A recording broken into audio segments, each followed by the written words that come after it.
Hey, welcome to Deep in the Heart of Tailgate. This is Texas State's only student-run, independent tailgate show where we talk about Texas State and Texas State athletics. My name is Jakob Rodriguez, the University Star's editor-in-chief. I'm joined with Andrew Zimmel, the Texas State sports Prez, and my sports editor, Claire Partain. In this episode of Deep in the Heart of Tailgate, we're going to be talking about Texas State and Nicholls State, the battle for the paddle. Coming back, San Marcos. Again, this couldn't happen.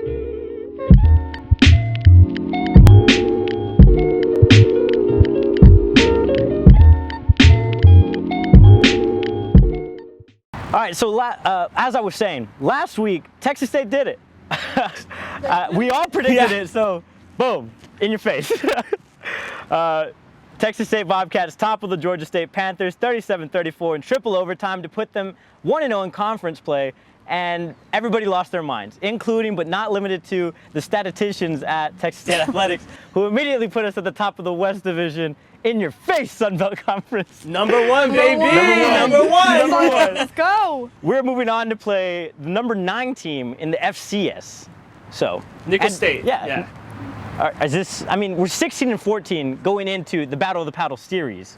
So I don't know. Here's the thing, and we talked about this a little bit off air. The Battle of the Paddle, to me, as somebody that didn't grow up being a Texas State fan, somebody that wasn't here for Southwest Texas State, just being a current student, we're getting a lot of talk about this. I feel like it's for the people in the retirement home. I feel like it's for the people who watch games on TV. They don't watch this show on YouTube. They don't watch this show on Facebook. So to me, it's not that big of a deal. It's a game that I think that we're opening up as 3.5-point underdogs. Hugely disrespectful. And, you know, I think it should be a game that we should win. Like, fans should think we're going to win. Players should think they're going to win. Coaches should think they're going to win. Alumni should think we're going to win this game. To me, 3.5 points that the bookies are giving us is very disrespectful. Well, I don't think fans at any point dictate a rivalry, right? It has to be the fact that, like, you know, the teams that are playing on the field dictate the rivalry. It has to be a back and forth series, and right now, you know, who cares? I don't care. I would much rather prefer us to have a conference rivalry with ULM or Lafayette in the next couple weeks than care about Nicholls State. And I'm sorry, and we're gonna get into like the X's and O's and everything, but to me, the Battle of the Paddle, not that big of a deal. Sorry. I still think it's important, though. I'm not like a huge Battle for the Paddle fan or anything like that, but I think it's important because we're riding off of this win from Georgia State, and nobody knows who Nicholls State is. So putting in a rivalry, a Battle of the Paddle, something. Relatively. Yeah, relative. I'm saying average Texas State fan. They're not going to know much about your average barfly that comes to the game from the tailgate. Yes, exactly. Yeah. Like someone who goes to the games, doesn't really know, isn't really backed up. They want to see some excitement, and it comes from the Georgia State game. We've got some confidence there, but it's also cool to have a rivalry. And that one was kind of turning into a grudge match, especially towards the middle of the second quarter, headed into halftime. And then, I mean, we went triple overtime with this team, and we always play Georgia State competitively across the board. I would be hard-pressed to say that isn't more of a rivalry than this one. Yeah. Well, it's interesting. If they beat us, it's not a rivalry. If we beat them, we're winning the rivalry. That's how I'm seeing it. And so, just a quick recap of the Georgia State game. Obviously, 27-24, seconds to spare at the end of the fourth quarter. Set hut, drop back, 1 Mississippi, 2 Mississippi. Game's dead. Ball hits the floor. Fireworks go off at Bobcat Stadium. The team rushes the field. Liquid is spread all over the place. The fans lose their minds. Nobody can believe it. Bill Colhane makes the call, and the refs call it back.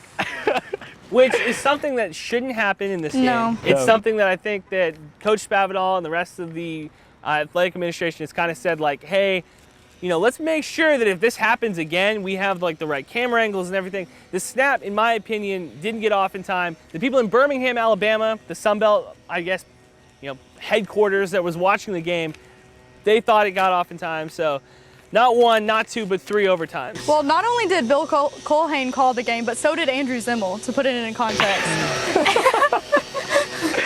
Honestly, yeah, no. A roller coaster, it was. It was a roller coaster, and we talked about a big win. Like I said, not a big religious guy, but there is a football god, and he was on our side to swat away that kick. And my biggest takeaway from this team, I think, when you think of a Texas State, you always think of, you know, hey, they're losers. You know, they don't have any fan support. That's been the name of the game. That was hard. That's been the name of the game, though. And, Yeah. and that is hard to say, especially for me, because I've been one of those losers in the stands still. And so that's why I don't have a problem calling myself one.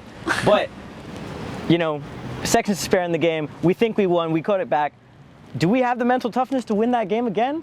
Apparently we did. So we are a really mentally strong team. Which, you know, we proved it. Is something that if you would have told me 2 years ago when we had 0 interceptions for a season with a defensive head coach that we had any sort of mental toughness, the fact that we were able to not only, like you take the punch on the 1 second, take the punch in the first overtime and the second overtime and still come out winning, it's a really big deal.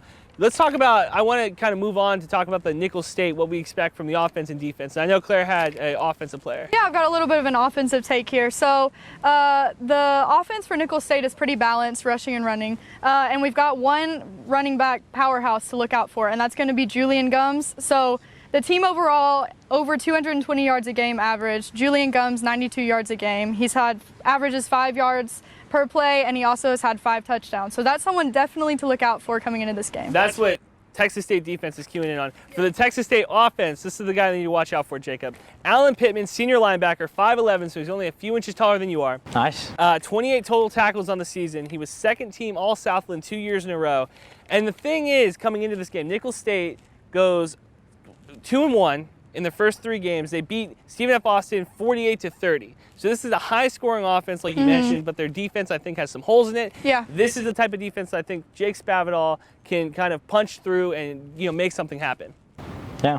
And also, I mean, going back to the Georgia State game, what has always been the criticism of Texas State's team is that we've neglected to establish the run game in the past 3 years. It finally happened against Georgia State, and it was not with our number 1 guy, Anthony D. Taylor. It was with Caleb Twyford, who had 139 all-purpose yards.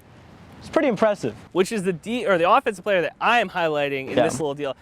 Twyford has shown up and shown out. He looks legit. He looks like a number 1 type of running back for the Texas State offense. Coming into the year, I know a lot of people thought Anthony D. Taylor was going to be the guy. They thought he was going to get 25 touches a game.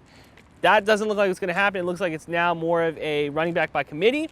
And 4 yards per carry, not terrible.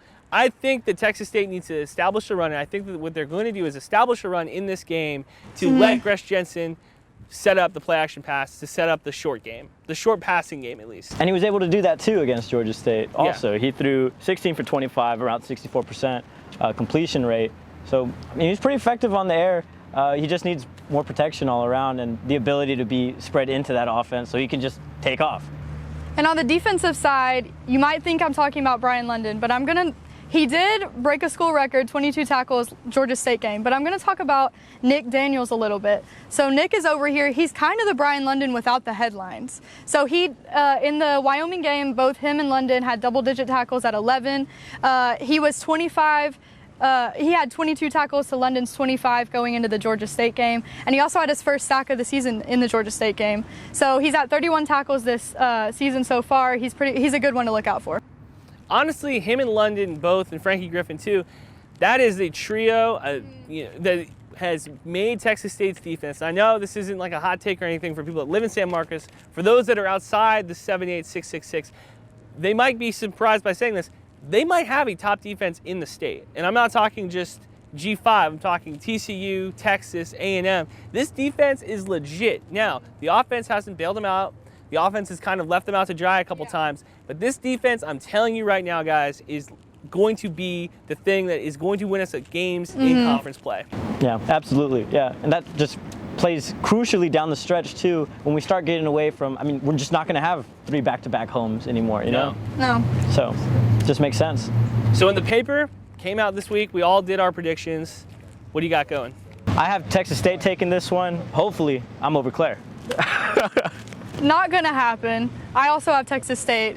And don't we have the same record don't we have the same picks this week or no? That's on you. I make my picks first. Oh, hey. All three of us hey, have the hey, same picks. Hey. I got Texas State winning this game. I'm going to give a score. I'm going to go 38-27 Texas State. 38-27? 38-27. 38-27 Texas State. This is the game that Texas State's offense gets off the ground.